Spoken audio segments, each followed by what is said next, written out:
Howdy, all of you delicious people. I'm here today to review Archive 81.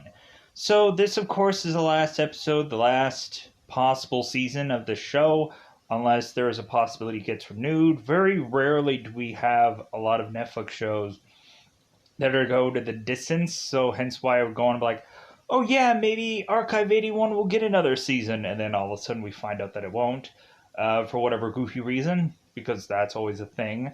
Because Netflix isn't very reliable on going on and doing multiple seasons for a lot of things, unless it's like some overwhelming show that's like, oh my god, whoa, Netflix.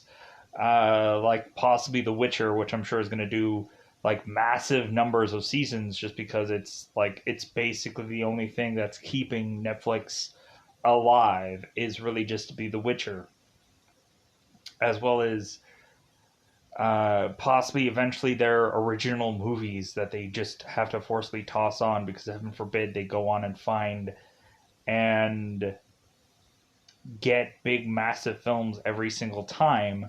Instead they just go on and have to make these big massive films that people could be like, about.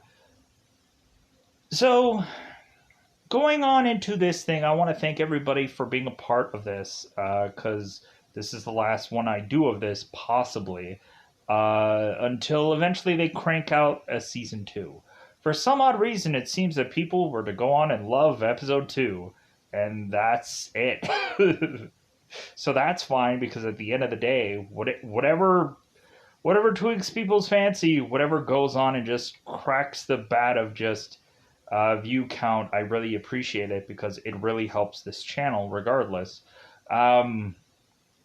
Really, within the last episode, how I felt about it and how I was like curmudgeon about that episode, I can't help but go into episode 8 and feel like for a season finale of a show, man, are they stretching things. Man, are they going on and they're really just giving me a season finale that I'm kind of like, about.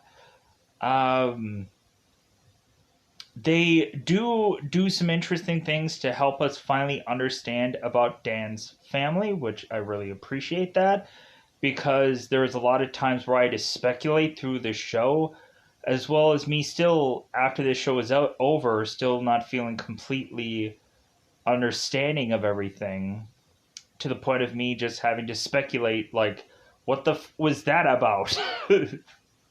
What the was that in episode Hooly Hoo?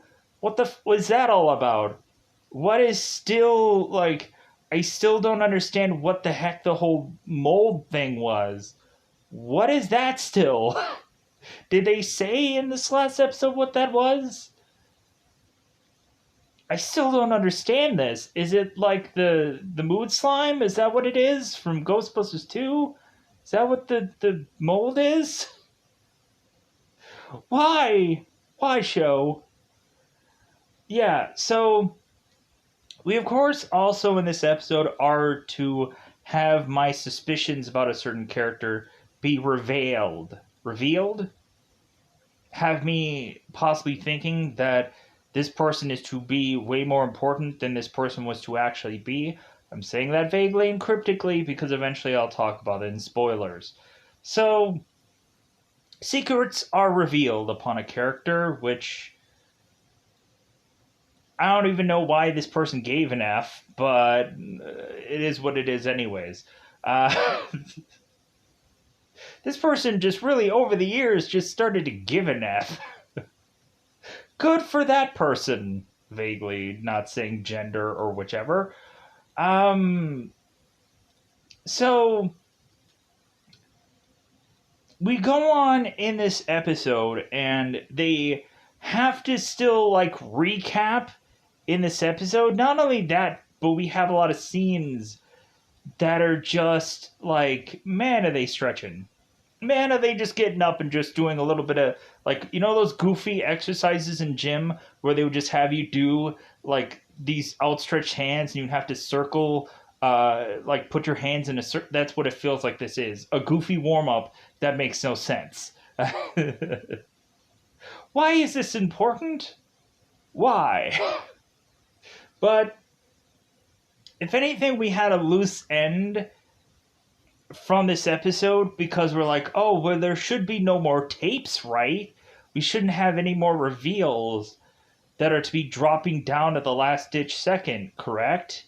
Man, would we be wrong. Man, would we be wrong. Because the opening part of the show is to tell us where this show is going. Because we have it to where every single time we are supposed to take the opening of the show and it helps us understand some other part of the show. Which I can like and then just always be baffled and confused by how exactly something is to perfectly fit. Like, what was the bull teeth thing to connect to? I guess the comment thing was just the pen was to say that they were talking about comments anyways, and technically the show has something to do with comments. But what was the bull tooth about? Didn't seem like they were going to use that bull tooth for anything. It doesn't seem like any of these things. Oh, I get the fork thing. The fork thing, yeah. I know. So, yeah. So that makes sense. So, going on in this episode, let's just go on to spoilers. Because at the end of the day, I think it's now for us time to say that this is going to be the last review I do, maybe of Archive 81, until it goes on and does a second season, which I'm not even knowing if I'm going to go on and do. I would love to. Believe me, if there's a second season that comes months down the road, I'll watch it and review it. And people are like, oh yeah, that guy who did this goofy review of this show, that guy's back? Yeah, I guess. But I don't know. We'll see. It'll all depend on all of the stuff that, of course, is to be going down the pipeline in future. Because I don't want to promise something and me not deliver, or me just go, this show, Because I feel like that's like how we leave it here, with this kind of finishing up. So, with that said, speaking of finishing up, let's go on to spoiler time. Let me know how you felt overall about Archive 81, because maybe you hated this show, maybe you liked this show, maybe you're going to go on and say that, oh no, I completely disagree, this had a really great ending, and you just kind of find it, like, come on, like, this show was a great show, even if you're going to disagree with me, which a lot of those times I'm just like, man, whatever. I just get into a whatever kind of like, whatever. So, because people can have a variety of different opinions about the show, to the point of anybody could say that this show was the greatest thing that they've ever seen. And there's some people that have the drastic opposite opinion, so it just kind of counteracts itself. I just kind of have this mediocre kind of like, yeah, it started out like to have episodes that were interesting, but overall the show didn't overall feel that way. There was some parts where there were some episodes that were better than others, but not a great show overall. It just kind of had that kind of like, well, let's see what I'm gonna get with like this show. So, speaking of which, hopefully I'm gonna be able to remember all the stuff that happens in this episode, because there's a lot of jumbled mess of a bunch of things.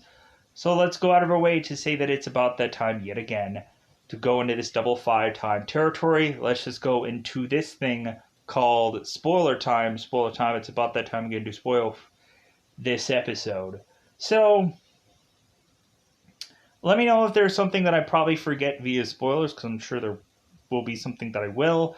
And more than likely, I'm not going to go back to this, because this is the last episode. I'm not going to rebuttal, I'm not going to whatever, because I won't have that, because this will be it.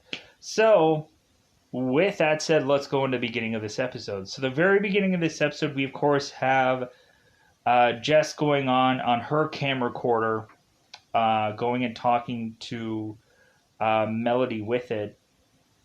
Going on and mentioning that Jess is to, I guess, if she is to possibly get a reincarnation, I guess what she would want to be is to be a bird, so that way she can fly. And in the back of my mind, I'm thinking, what is this, like Forrest Gump? Please, God, make me a bird so I can fly far, far away. Please, God, make me a bird so I can fly far, far away. So we go on and we have both Jess and Melody kind of saying, like, if they were to have a spirit animal, what would it be? Like, man, wouldn't that suck?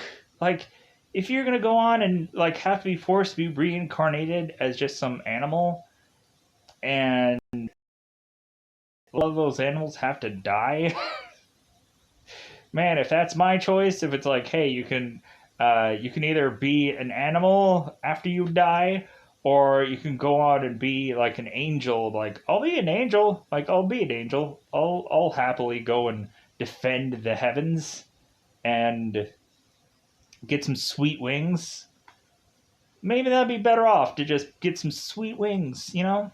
Some sweet, just. Anyways, pushing on. So, we go on in the very beginning of this episode, and we, of course, have Melody who's banging on this door, just banging away. Bang, bang, bang, da bang. And so, Steven is to go on and is to meet with Melody, and Melody's like, hey, why did you bring me here? And Steven's like, it was the safest thing for you to get you out of that environment. So we go on and we have Melody, and we, of course, have Steven kind of talking things out here.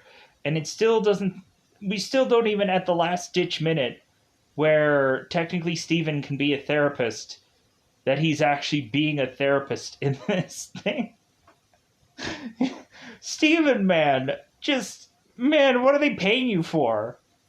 Man, if I could just crook my way into becoming a therapist, just be like, tell me more. Can I eat a Subway sandwich while you're talking? Because I'm really hungry. I say that because there's this YouTube channel called Michael Rosenbaum's Inside of You with Michael Rosenbaum, where he goes on and he had mentioned that he was to go on and fire this therapist because some therapist was to go on and eat Subway sandwiches while he was like paying him to therapize him at one point. And he brought that up recently, and I'm just like, oh my god, like, yeah, that's gotta be freaking awful. So yeah, like, it feels like Steven is the equivalent of a sandwich eating therapist where it's like, tell me more. Like, God, what a crook! How does he have a doctorate? He does nothing as far as doctorate in this entire show. Oh my god, what an awful therapist. So we go on and we have Melody and we have Steven going and talking here, and this is really just leading nowhere. Like, Melody is just wanting to go on and have Steven help her, like, help Jess and to stop this whole cult-like thing. And Steven is just going on and saying to Melody, it's like, well, before we go on and before we solve all that and we help these people, how about I go on and I take you to a person that you're very familiar with? And so Melody's like, who could that be? So all of a sudden, Steven is to go on and take Melody to Annabelle, the girl who, of course, is to be drawing all these drawings of Iris.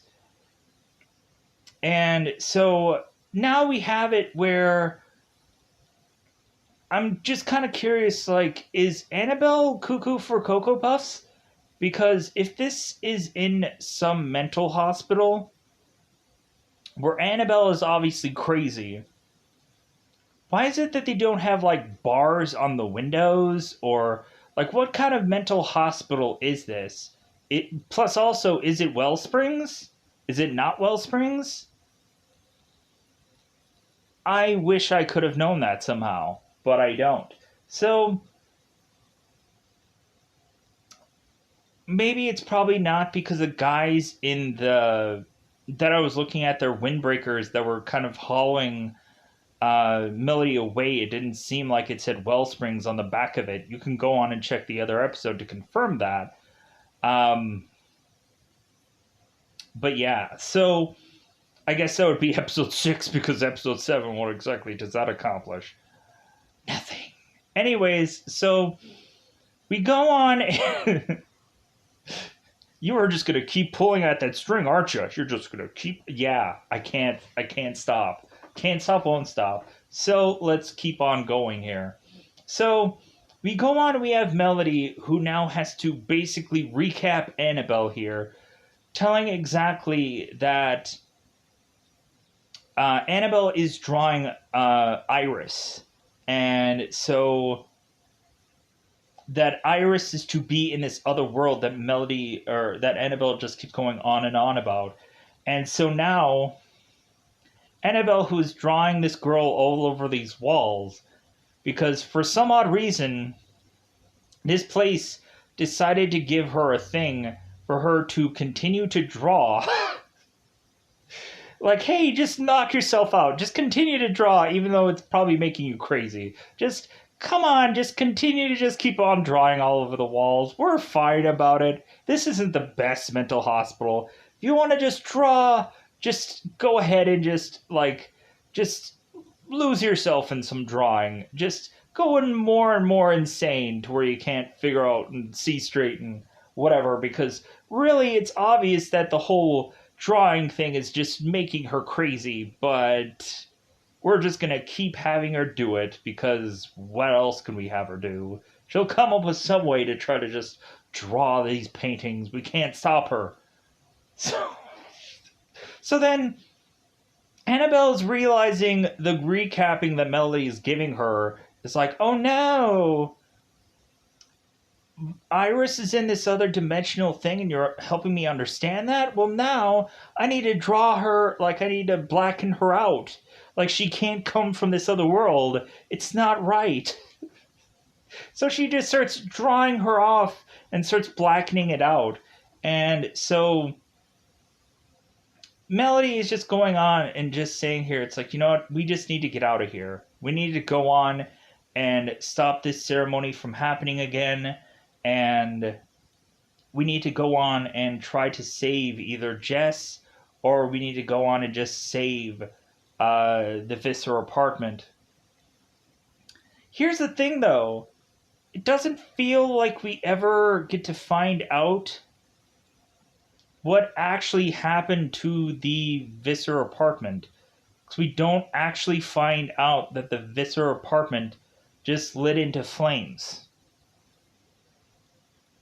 That's the thing that I don't get about this episode. So, supposedly the Visser apartment had burnt down, and we don't know how. Because they never explained that in the show. But then they go on, and later on in the episode, like, oh yeah, like, were you a part of the Visser building? And we're like, what? How did it ever burn down? They never explained that in this show. They never did. But whatever, it's a show. So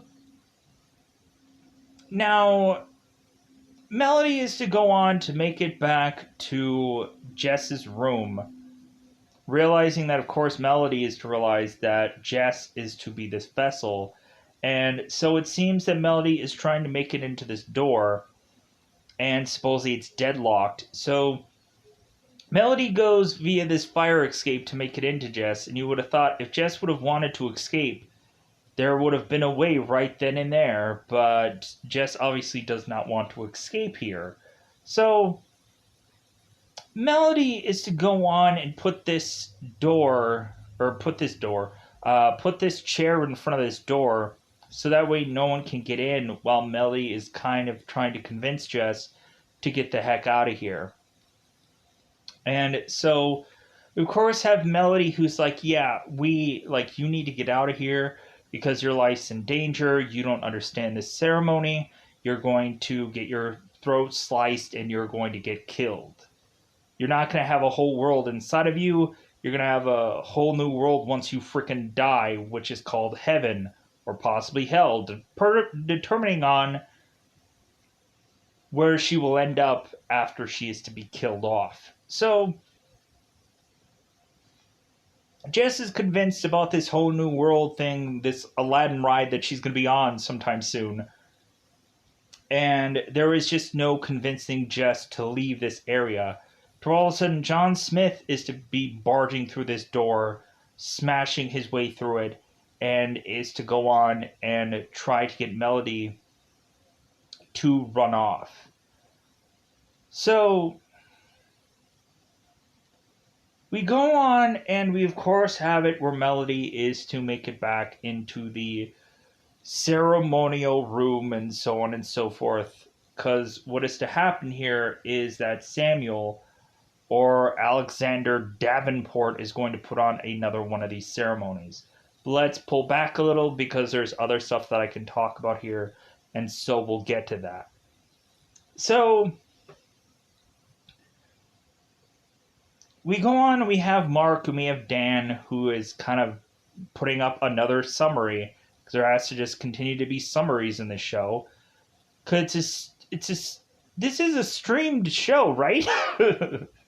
This isn't a weekly thing that we need recaps. I can conveniently go on and watch any episode at any time, right? Does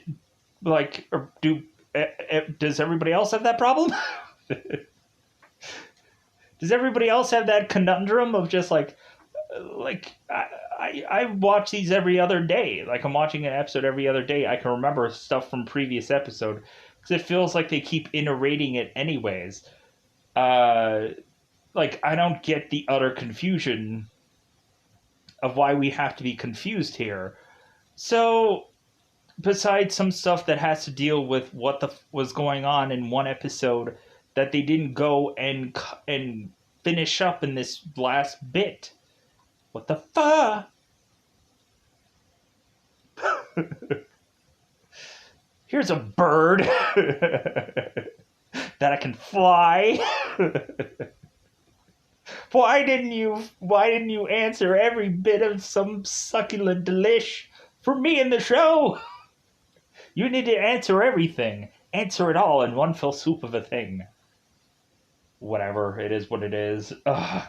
So, because that Schrodinger's cat thing is still bugging the shit out of me.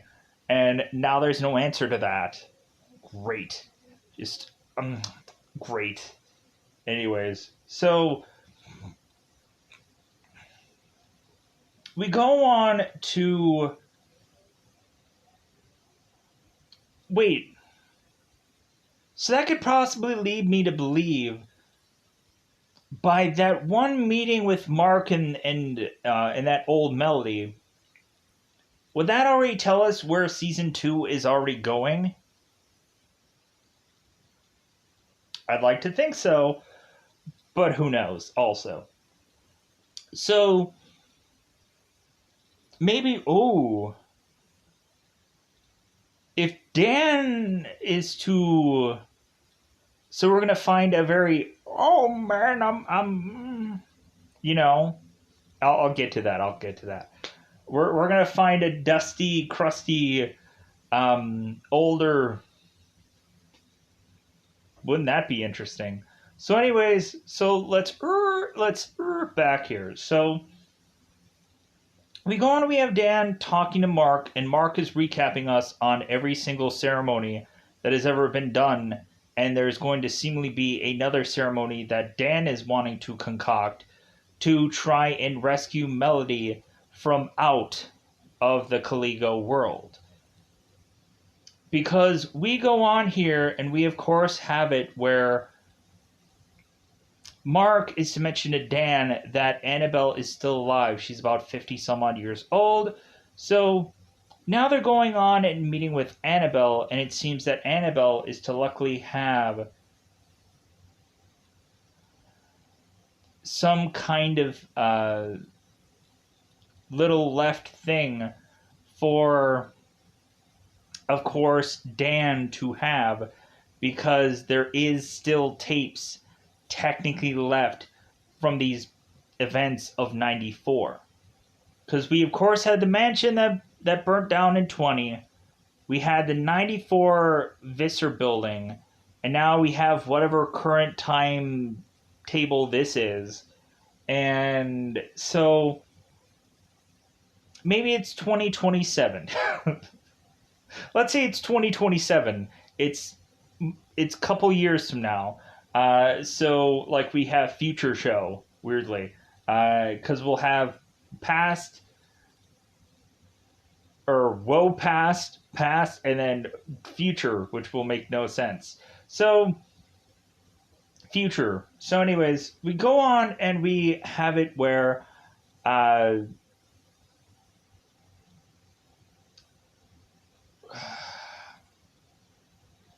where Mark and Dan are to go off to see Annabelle, and we have her go on and have this teabag box that is, of course, full of these tapes.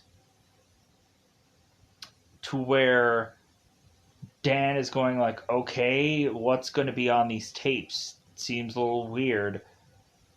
And we end up finding out that Annabelle is to tell us that these tapes are actually from Jess. And I guess Jess was to go on and have recorded some things on these tapes. And she is to give it to Annabelle because she's hoping Annabelle will keep them safe. I'm like, okay, what's going to be really important from off of these tapes? So, but there has to be something, right? So, we go on and we have Dan, who is to realize that I guess Jess was to have that recording device that she had gotten fairly cheaply. So, we go on and we have Dan who's realizing, oh my god, like, I luckily have one of these tape things, and so I can go and watch this because he bought it weirdly off an eBay somewhere because this guy has all kinds of equipment, which I'm sure it's just the exact same thing that was used from Jess. Like I'm sure Dan just had to come up with some kind of reason for him to have this thing. So we go on, we have them play these tapes because at first they were thinking that it's just some tape recording, but it's not. And then he's like, oh my god, like I just remembered that this one thing was to, I guess, record off of tapes. It's weird. So we go on and we have this recording being played. And so now we end up finding out that Melody is to have a thing showcasing that she is to go on and find out that Samuel Spare, or Alexander Davenport, as Stephen is to go on and say, that Samuel isn't who he said he is, and Stephen is to find out that this is to actually be some Davenport guy. So we go on, we have Melody who's mentioning that whoever this guy is to be, he is to go on and do a number of crimes, and Melody is to use the evidence of this camera to showcase that. So Melody is to go on and is to, of course, make it to this room where we now go on and want Stephen to put forth this ceremony again. And so we, of course, have it where Jess isn't going to be a part of this ceremony because she is technically gone. And so Steven's like, well, that's fine. Like, I can go on and just use somebody else because it doesn't really matter really about the whole, like, logistics of it all. So anybody can be a sacrifice. It doesn't matter who it is. So we go on, and of course we have Melody, who is to, I guess, be a Baldung, even though she isn't a Baldung. And so we have John Smith, who cuts open Melody's hand and pours the blood onto the statue again for the against time. And so, against time, that's not even a word. So we go on here, and we, of course, have Samuel, who's saying all these ancient words of sorts, And so we go on and we have Steven, who is to go on and have Tamra be the sacrificial lamb here. And Tamra is completely fine about it. And we, of course, have Samuel put on the comet necklace for this girl. So we have Melody, who's trying to convince Tamra to not do this, but she's going to do it anyways because she's stupid. So we go on and we have Tamra, who gets sacrificed. And so we all of a sudden go on and have Iris Moss, who is now appearing in front of everybody. And so I feel like there's a thing that I'm kind of missing here, but it is what it is. So this isn't perfectly, I'm apologizing right now, but it is what it is. So we go on here, and we of course have it where it feels like there was a transition I missed somewhere. It is what it is. So we go on, and we all of a sudden have both Melody and Samuel that are deciding to make their way through this other dimension, and so they vanish. So we have Dan that is to go on and try to get to Davenport's place. And we have Davenport that's telling Dan, it's like, hey, I have no more need for you anymore. Like, if anything, this company isn't going to fund or give you any money for any of the stuff that you're going to do here. So you're wasting your time. And so we have Dan that's saying, like, hey, don't you want to know what happened to your brother? Like, don't you want to know what happened? Because I have a tape that shows what had happened to him. And so Davenport's like, okay, I'm interested. What do you got? So Dan and Davenport go on, and so they're in the facility and they're watching this tape. And so now Dan is telling Davenport, okay, so what I want us to try to do now is I want us to try and do the ceremony again and try to retrieve Melody and maybe possibly try to retrieve Samuel also.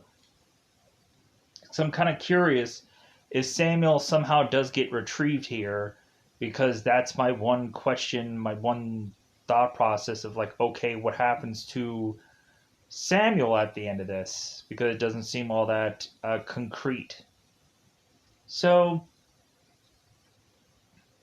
we go on and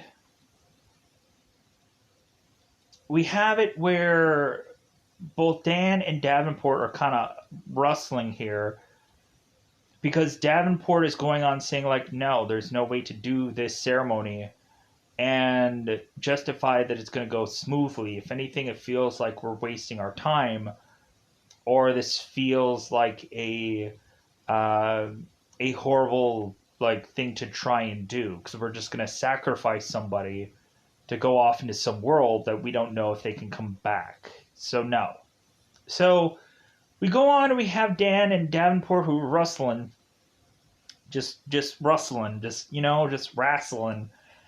All of a sudden, Davenport is to whip out a gun, and so Mark is to cling him with, I guess, some fire poker. That's what I'll say. So we go on and we have to where Mark is to mention that multiple years of stage combat was to, I guess, prepare him for this one moment. I'm like, huh? Coming from behind somebody and smacking them with a poker was to deal in what kind of combatic skill was he to use to come from behind somebody and smack them with something? It doesn't really feel like you would need to just boast about that. I don't know, but Mark is cool. Mark is a cool character. I like Mark, but that just bugged me. I guess it was just helping us giving background of that character for whatever reason that wasn't gonna really be needed, but like, I guess it was just at the end of the day, it was a line to say for that character, for him to get some more lines into this show. So good for them for giving us a backstory of this character and possibly if there's another season, maybe that stage combat will come in handy for other episodes. So we go on and we have both Dan and Mark going back into this room and having, of course, Dan go through that little that little uh, wall that is to have been caved in. So Mark and Dan go through here, and Mark is to tell Dan, it's like, yeah, you didn't tell me how creepy this was. You didn't tell me how weird this place was. So Dan's like, meh, like, oh well. So we go on here, and so all of a sudden we end up finding Bobby. Bobby. Feel like King of the Hill every time I say the word Bobby. Bobby. What? Bobby. What? So anyway, King of the Hill.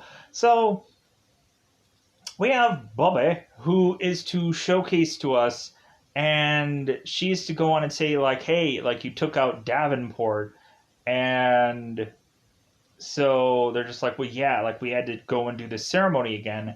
And so Bobby's like, okay, well, you guys are going to do it. You realize that, like, the one thing that these other people didn't have, which I have, is these, like, tuning forks. And I'm like, oh, so that's what that thing was from them showcasing that before. So the only thing that didn't make sense in that whole showcasing was that tooth bowl. I was like, what the is that? And there was never an answer for that. There was no reason for why that had to just be there besides it being a spirit receiver. And so I think a lot of people were hoping that that teeth bowl was going to like be a huge X factor in the show, and it just never did, sadly enough. Tears, everybody. So we go on and we find out that Bobby is to be an important character all along, and we never knew. We were never knowing about all of this. And how this character couldn't have been bothered to just say, hey, I'm actually this person, just so you know, the person that, like, you know that this person's looking for this person. You, Bobby! So, because we go on and we find out that Bobby is none other than a Baldung. And I'm like, okay, so this girl is to know her witchcraft. That's great. But then we go on and find out that this girl is even more important than we thought, because it's actually Julia Bennett is to be Bobby. Is to be, of course, Melody's mother. Is to be this woman.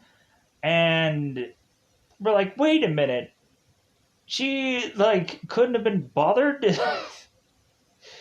She knew that... She knew Dan was going and doing these videotapes. Bobby knew that this girl was going to be this girl. He couldn't have... Because Julia knew that Melody was looking for her. And so that forcibly had Julia come out of the woodwork to now be a part of this thing to solve the riddle of how to get Melody back.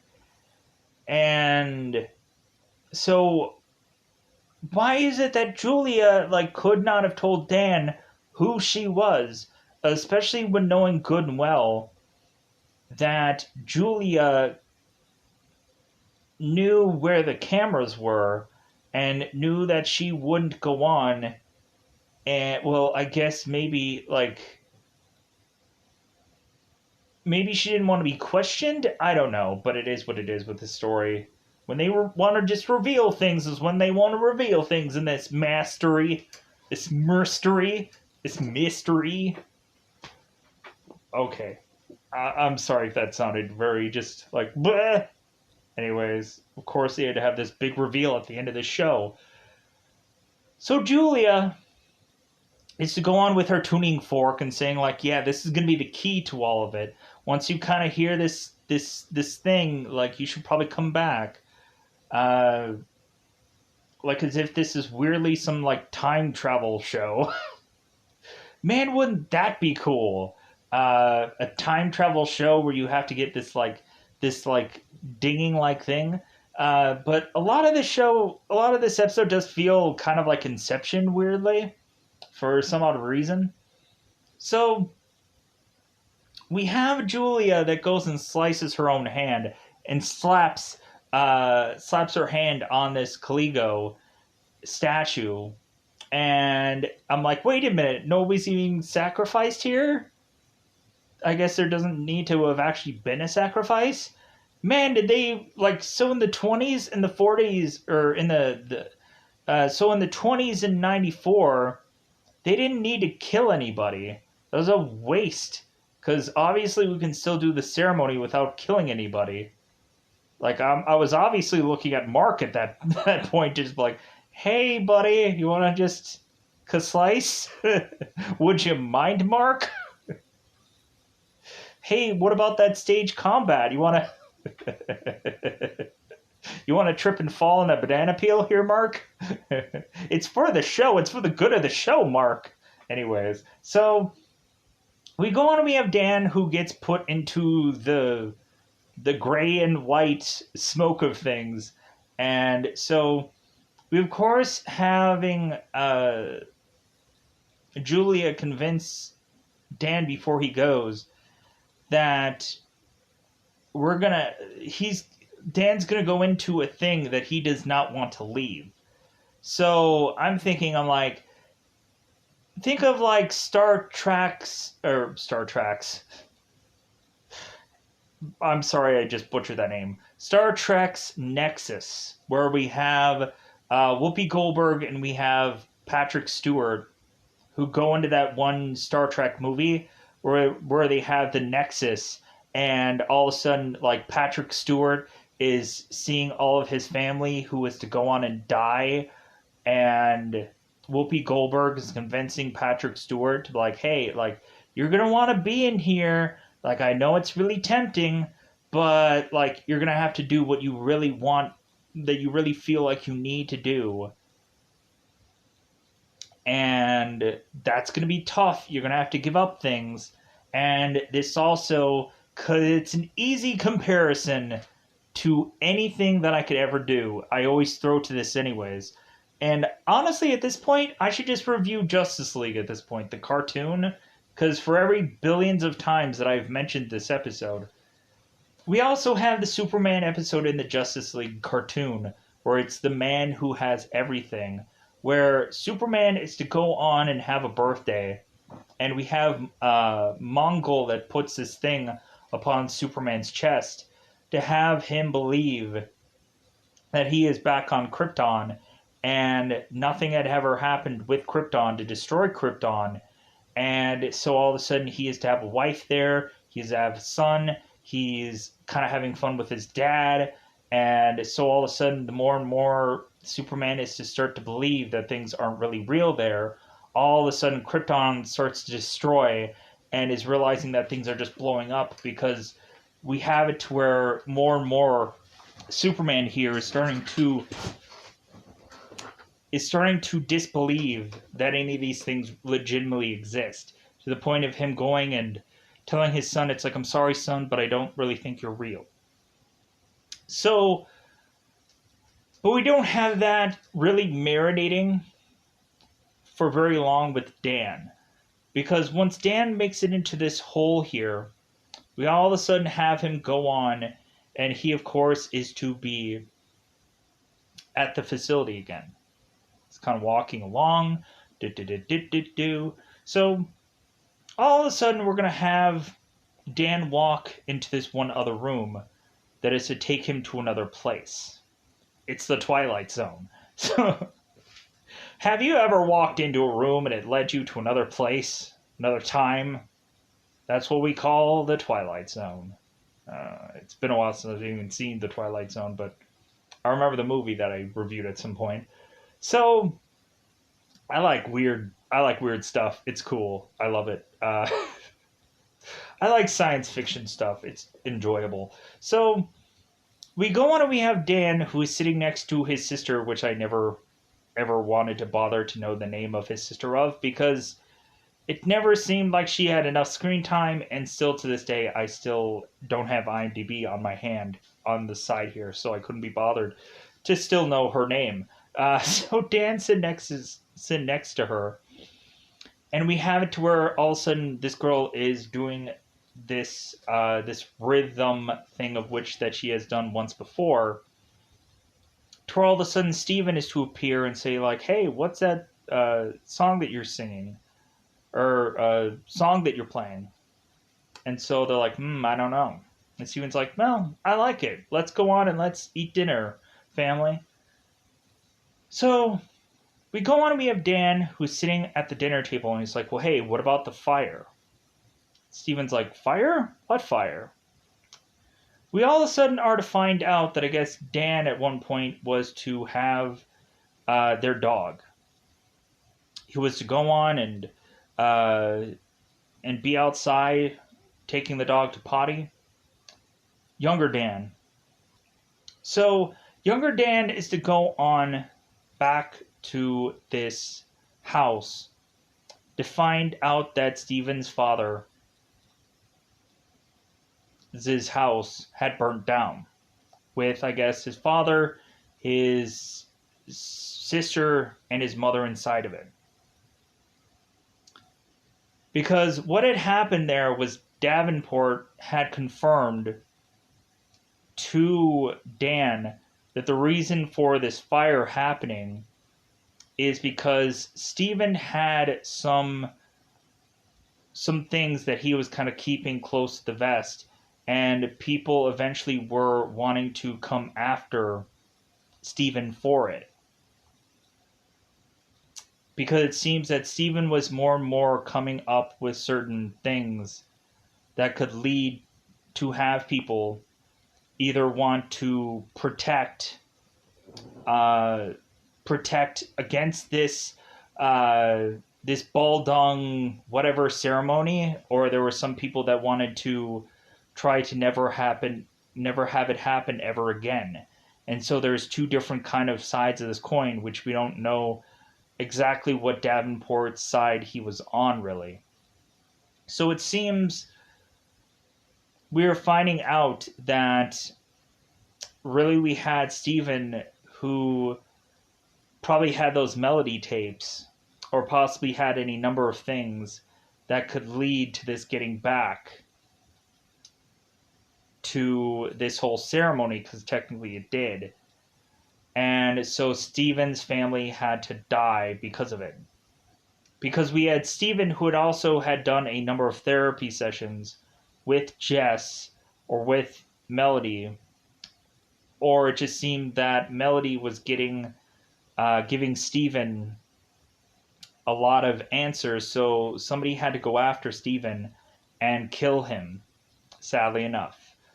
So because we have it really where Melody did go on and tell Steven everything, tell him what was going on. And so maybe Steven was wanting to take that information and figure out things himself, because Steven had also mentioned to Melody that Steven had talked to Samuel, but he found out it was Davenport. That was the guy that Steven was to ask about that whole ball dung thing. And Melody was going to Steven and saying, like, well, wait a minute. Like, so you gave him all of my, like, personal information? And Steven's like, no, I did nothing of the sort.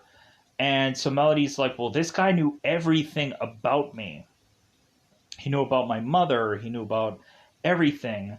And Steven's just like, I don't know where that information came from, but it wasn't from me.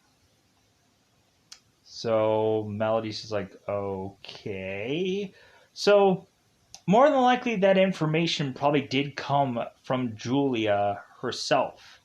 And we never were to find that out, of how that information got out. But I'm assuming it had to be from Julia herself. It's the only thing that makes sense at this point. So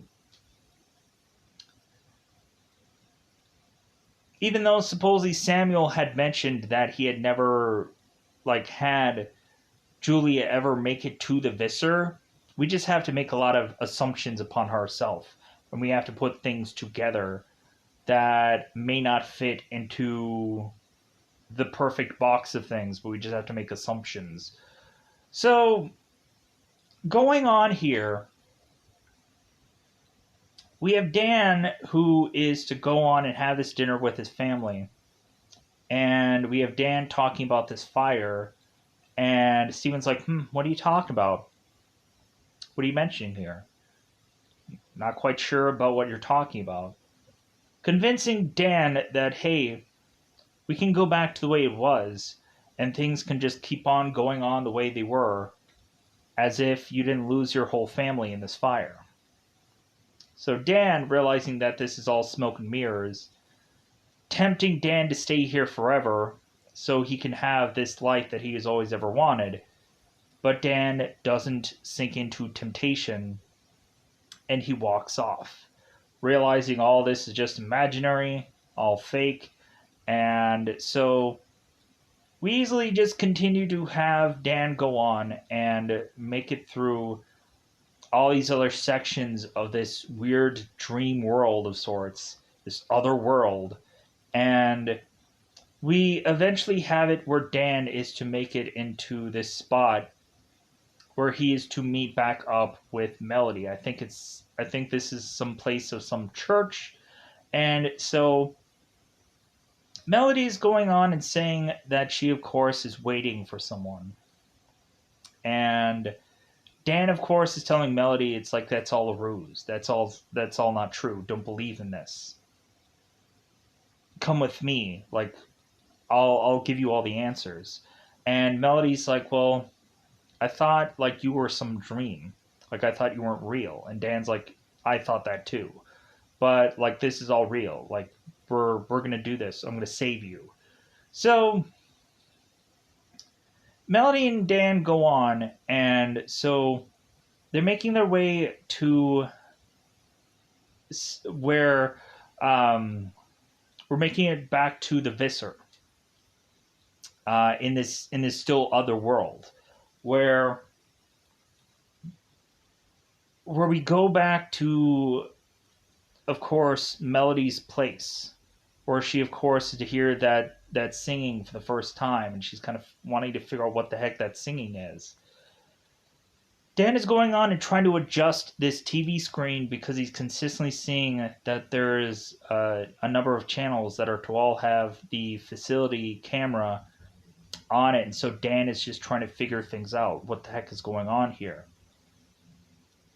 So we go on and we have, of course, Melody that is to all of a sudden start to see Caligo appear in some of these mirrors and some of these other things. Because we had it with Annabelle when Melody was talking to Annabelle, that Annabelle at some point I think could see Caligo at some point, but she can't see him anymore. So we go on and we have Melody, who I guess is to actually see Caligo for the first time in this mirror. And it seems that we're going to go on and have Caligo try to make it out of this mirror to try and go and take on Melody and Dan. But Dan is to grab Melody and is to run out of there so that way they don't actually fight Caligo. So we go on and we have these guys continuing to run off, to where all of a sudden we see Samuel that arrives and is to grab onto Melody and is to pull her out of whatever this is, of this other dimension, this other world. This, like, I want to say that it's some kind of, like, it's either a pocket dimension or it's probably some, it has to be, because I had seen this movie called The Wishmaster. And I'm assuming, in my mind, that this other dimension is probably this comet necklace that they didn't destroy.